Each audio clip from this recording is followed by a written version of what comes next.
Assalamualaikum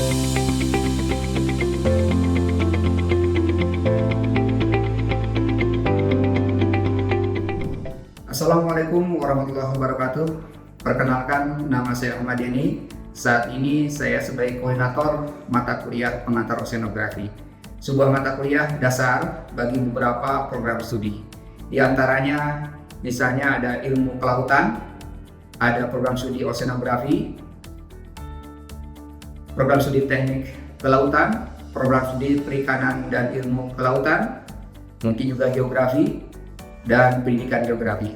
Ini adalah program studi yang biasanya menjadwalkan mata kuliah pengantar oceanografi. Adapun capaian pembelajaran mata kuliah, yang pertama adalah menerapkan berpikir logis, kritis, dan sistematis dalam memahami gejala dan dinamika oceanografi dari proses pembentukan samudra dan lautan, sifat fisik dan kimia air laut, dan aspek biota perairan laut dengan penuh rasa ingin tahu. Yang kedua, mengintegrasikan pengetahuan tentang potensi oceanografi dengan memenuhi kebutuhan manusia akan bahan makanan hewani dan nabati asal laut, energi listrik, dan keseimbangan lingkungan hidup di planet bumi. Yang ketiga, menganalisis masalah lingkungan di perairan laut dan samudra baik dari faktor penyebab maupun peluang untuk mengatasi kerusakannya.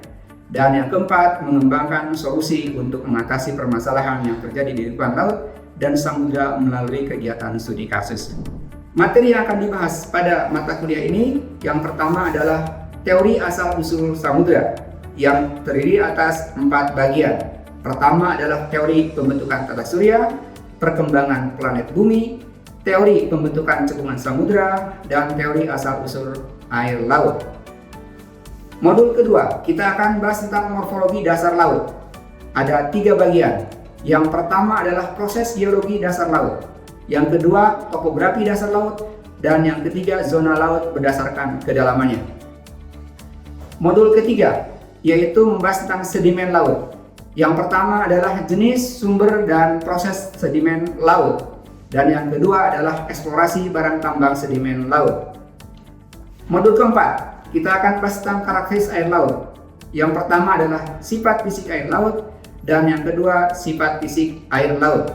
Modul kelima, kita akan bahas tentang siklus biokimia di laut. Yang pertama adalah siklus air, siklus oksigen, siklus karbon, siklus nitrogen, siklus fosfor, dan siklus sulfur. Modul keenam, kita akan bahas tentang sirkulasi air laut atau arus laut. Yang pertama, kita akan bahas tentang gejala Gier dan nama-nama arus laut di dunia. Kemudian tenaga pembangkit arus laut. Yang ketiga, arus sirkumpolar Antartika dan pembangkit listrik tenaga arus laut. Modul ke-7, kita akan bahas tentang pasang surut. Yang pertama akan mengenal aspek dan fase bulan. Yang kedua, teori pasang surut air laut. Ketiga, tipe pasang surut. Keempat adalah alat pengukuran dan prediksi pasang surut. Dan yang kelima adalah manfaat pasang surut air laut. Pada modul 8, kita akan bahas tentang gelombang laut. Yang pertama adalah gelombang laut dan bagian-bagiannya. Kemudian tenaga pembangkit gelombang, karakteristik gelombang di dasar pantai, dan prinsip teknologi pembangkit listrik tenaga gelombang.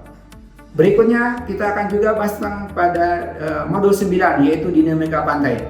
Yang pertama adalah jenis-jenis pantai, dan yang kedua proses pembentukan satuan-satuan bahan di pantai.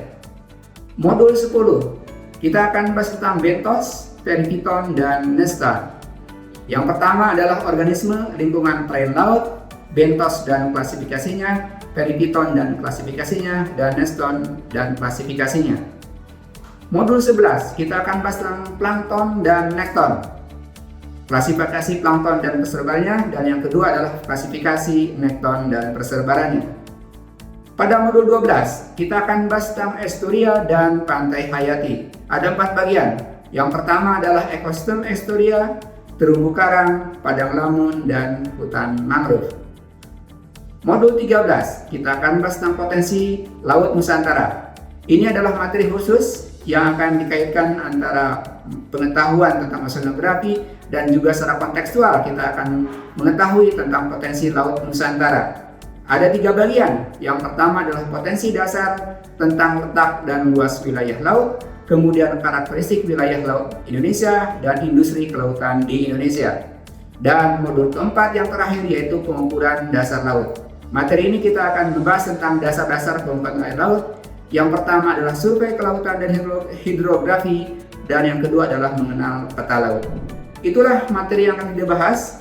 Ada 14 modul, semoga Anda semua bisa mengikutinya dengan baik, kerjakan semua tugas-tugas yang diberikan, kemudian juga baca.